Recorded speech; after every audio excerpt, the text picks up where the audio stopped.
नमस्कार मेरे भाई, आपका वीडियो देखा जिसमें आपने वो टॉपिक उठाया है कि सिंह इज किंग, जो उद्घोष किया है, जो घोषणा की है वो एगोइस्टिक है, घमंड से भरी हुई है।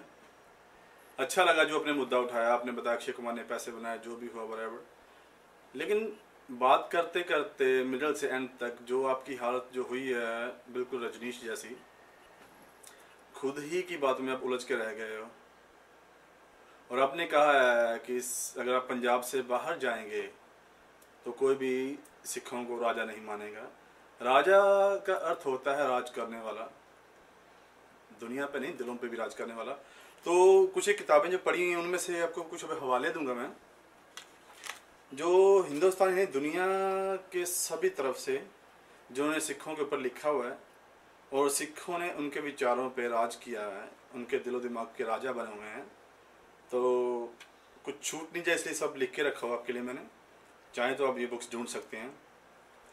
और क्रिश्चियन सोसाइटी की बात करें तो उनमें ब्रिटिश के आते हैं M.A. Macauliffe, J.D. कनिंगम और नॉर्ल त्यानबी, जिन्होंने यूएनओ में श्री गुरु ग्रंथ साहिब महाराज का ट्रांसलेट करवाया था और उसका उपदेश यूएनओ में जाके बताया सबको।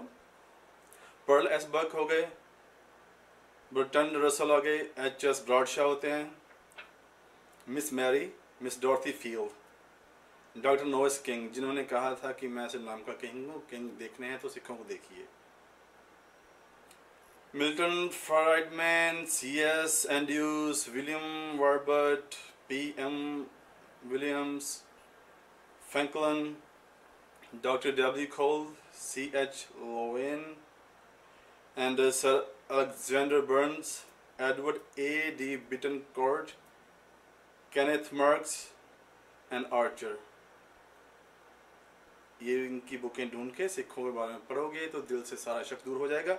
बाकी अब बाहर निकलते हैं, अगर आपने बात की जर्मन या अपने चाइना की, अगर आप थाई में पढ़ेंगे तो कर्नल पिन मुपकांत ने जो लिखा है सिखों के बारे में, दिलो दिमाग हिल जाएगा।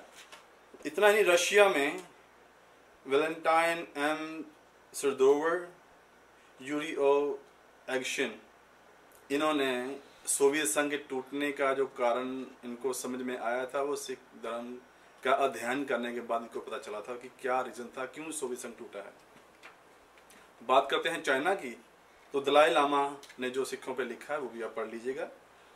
और इनके बाद आते हैं इस्लाम की तरफ। इस्लाम के वो राइटर, वो इतिहासकार, वो बादशाह, वो फकीर जिन्होंने सिखों को राजा माना है, उसका प्रभाव दिलो दिमाग पे कबूल किया है। उनमें आते हैं बुल्ले शाह, बादशाह अकबर, काजी नूर मोहम्मद, नादिर शाह तुरानी जिसने हिंदुस्तान पे हमले किए थे, गुलाम जिलानी, मोहसन फ़ानी, डॉक्टर मोहम्मद यूसुफ अब्बासी, डॉक्टर मोहम्मद इकबाल जिनाब पाकिस्तान के पहले प्राइम मिनिस्टर, मौलवी गुलाम अली और मेजर जनरल मुकीश खान। और अगर आप बात करते हैं रविंद्रनाथ टैगोर की, तो हिंदू में रविंद्रनाथ टैगोर, विवेकानंद, स्वामी ब्रह्मानंद, स्वामी नित्यानंद के ऊपर जो सिख धर्म का जो प्रभाव पड़ा है वो भी आप देख सकते हैं। इतना ही नहीं, विनोबा भावे, महात्मा गांधी, पंडित मदन मोहन मालवीय, डॉक्टर B.R. अम्बेडकर, साधु T.L. वसवानी और डॉक्टर S. राधाकृष्णन। तो ये तो थे वो राइटर जिन्होंने सिखों के ऊपर लिखा हुआ है और अपनी जहन पे सिखों का असर माना है, उनको राजा माना है। दूसरा, आपने कहा है कि ये एक घमंड से भरपूर उद्घोष है। तो भाई ये सिखों ने कभी भी नहीं कहा, और ना ही किस सिख फेडरेशन ने, ना ही किसी अकाल तख्त साहब से किसी ने भी ये घोषणा नहीं की कि Singh is the king.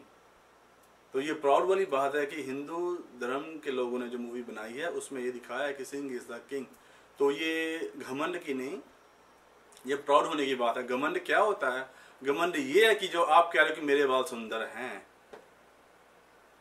Proud आप दूसरों पे फील कर सकते हैं और घमंड हमेशा खुद पे होता है। तो ये फर्क है घमंड और प्राउड में। तो भाई आपके पास विचार है, आप सोच रखते हो